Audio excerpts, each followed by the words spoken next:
जी दोस्तों, welcome back. सपना के सामने सपना का पति तड़प तड़प कर दम तोड़ रहा था, लेकिन सपना अपने पति की उस झलक को, उसके मरने की झलक को अपने आशिक को वीडियो कॉल करके दिखा रही थी। जी हां दोस्तों, सपना एक ऐसी औरत जिसने अपने पति को दवाइयों की ओवरडोज देकर मार डाला, और यहां तक कि उसने खाली अपने पति को ही नहीं मारा, उसने अपने ससुर को भी दवाई की ही ओवरडोज देकर मार डाला।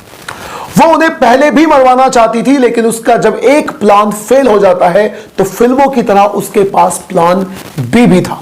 नमस्कार दोस्तों, मैं नीरज शर्मा, और आज की सच्ची घटना को आप तक पहुंचाने के लिए दोस्तों मैं आपको लेकर चलता हूं कानपुर में। कानपुर में कल्याणपुर नाम की एक जगह है, कल्याणपुर शिवली रोड उस जगह का नाम है। वहां पर एक व्यक्ति जिसका नाम है ऋषभ तिवारी, उसकी शादी हुई थी 2020 में, और उसकी पत्नी का नाम था सपना पांडे। सपना पांडे ऋषभ तिवारी से शादी करने के बाद बेहद खुश थी, लेकिन इनकी खुशियां कुछ ही दिन तक चली, क्योंकि शादी के कुछ ही दिन बाद इन दोनों के बीच में झगड़ा चालू हो गया। झगड़ा इस कदर होता था कि इन दोनों के बीच में मारपीट तक हो जाया करती थी। आपस में एक दूसरे से ये लोग बातचीत करना बंद कर दिया करते थे। इसी बीच 27 नवंबर की रात को वहीं पर एक गांव पड़ता है चकरपुर, वहां पर सपना का पति अपने एक दोस्त के साथ में एक शादी में जाता है, और जब शादी में वहां से वापस आ रहा था तो वो देखता है कि वो जिस दुपहिए वाहन से वहां गया था, किसी ने उसको पंक्चर कर दिया है, यानी उसका एक टायर पंक्चर हो चुका है। अब उसके पास इस वाहन को घसीटने के अलावा कोई दूसरा ऑप्शन नहीं था, और वो ऐसा ही कर रहा था। रात के अंधेरे में उस वाहन से वो उस वाहन को घसीटते हुए अपने घर की तरफ आ ही रहा था कि कुछ लोग उस पर हमला कर देते हैं।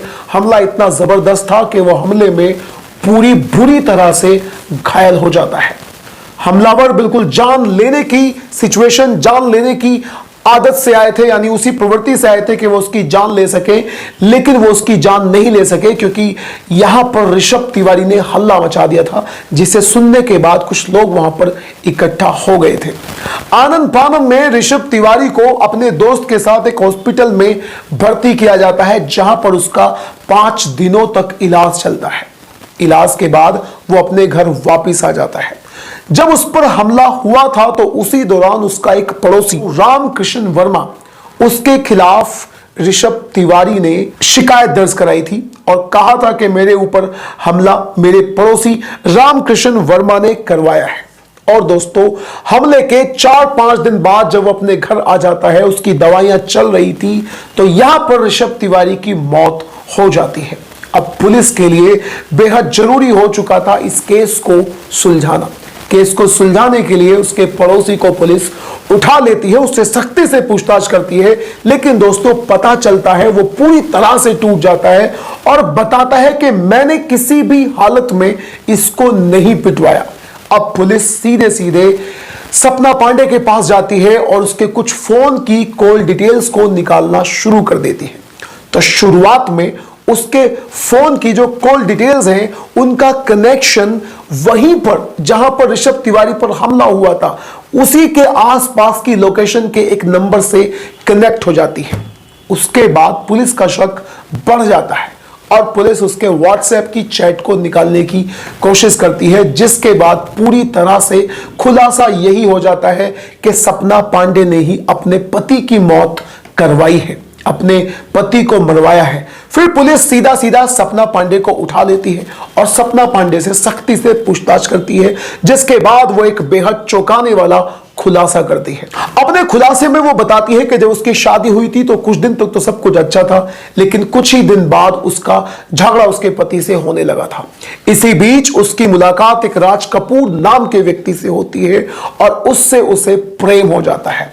प्रेम इस कदर परवान चढ़ता है कि ये दोनों साथ रहने की कस्में खा लेते हैं, और फिर इनके दिमाग में एक बात आती है, और वो बात होती है ऋषभ तिवारी को रास्ते से हटा देना। अब सपना और राज कपूर के प्यार के सामने जो दीवार थी वो ऋषभ तिवारी था, और ऋषभ तिवारी का पिता जिसका नाम था किशोर चंद्र त्रिपाठी, और वो पुलिस में दरोगा पद से रिटायर्ड भी थे। और सबसे पहले सपना पांडे अपने ससुर को कुछ दवाइयों की ओवरडोज देकर उसे मार देती है, और किसी को कानो कान इस बात की भनक भी नहीं पड़ती। इतना ही नहीं, अपने पति को मरवाने के लिए 3 लाख की सुपारी वो अपने प्रेमी को ही दे डालती है। वो उस पर हमला करता है, लेकिन वो उस हमले में फेल हो जाता है। 27 नवंबर की रात को उसकी गाड़ी का जो पंक्चर किया था वो भी इसके प्रेमी ने ही किया था। लेकिन यहां पर दोस्तों सपना अपने मंसूबे में कामयाब नहीं हुई तो वो बिल्कुल भी हताश नहीं हुई। उसके पास में प्लान बी था। असल में उसी के घर में सुरेंद्र यादव नाम का एक लड़का मेडिकल स्टोर की दुकान किया करता था। उसके साथ भी, यानी सपना पांडे के सुरेंद्र यादव के साथ भी कुछ संबंध थे, यानी अवैध संबंध थे। वो अपनी प्लानिंग में उसे मिलाती है और उससे कहती है कि उसे अपने पति से छुटकारा पाना है, इसके बारे में कुछ बताओ। असल में ऋषभ तिवारी डायबिटीज का पेशेंट था। डायबिटीज का पेशेंट होने के बावजूद भी इस सुरेंद्र यादव से मिलकर, मेडिकल स्टोर चलाने वाले लड़के से मिलकर सपना पांडे ने अपने पति को ग्लूकोज चढ़वा दी और उसके बाद उसे जहर का इंजेक्शन भी लगवाया और कुछ ऐसी दवाइयां उसे दी जिन्हें खाने के बाद उसके शरीर में मल्टीपल ऑर्गन्स, यानी उसके शरीर के बहुत सारे पार्ट फेल हो गए। उन्होंने काम करना बंद कर दिया और आनंद फानंद में यहां पर ऋषभ तिवारी ने दम तोड़ दिया। ऋषभ तिवारी के दम तोड़ने के बाद जो इसकी प्लानिंग थी वो ये थी कि उसकी पूरी संपत्ति को, पूरी प्रॉपर्टी को वो हड़प कर लेगी और अपने आशिक यानी राज कपूर के साथ में बाकी की जिंदगी को बड़ी मस्ती के साथ गुजारेगी। इस केस को हैंडल करने वाले डीसीपी विजय ढुल ने बताया कि सपना बेहद शातिर किस्म की औरत है। उसने अपने पति और अपने ससुर को, उसका ससुर पुलिस में दरोगा से रिटायर्ड था, बावजूद उसके वो जरा सी भी नहीं घबराई। उसने अपने पति और अपने ससुर को दवाइयों की ओवरडोज देकर मार डाला। अब दोस्तों प्रॉपर्टी हड़पने के चक्कर में और अपने आशिक के साथ रहने के चक्कर में उसने एक ऐसा बड़ा कदम उठा लिया, इतना गलत कदम उठाया कि उसको बाकी की जिंदगी जेल में चक्की काटते हुए गुजारनी पड़ेगी। अब इस तरह की घटनाओं के बारे में आपके क्या विचार हैं, आप क्या कहना चाहते हैं, अपनी राय कमेंट बॉक्स में जरूर दीजिएगा। अब हम मिलते हैं किसी अगली वीडियो में। Till then bye bye and take care.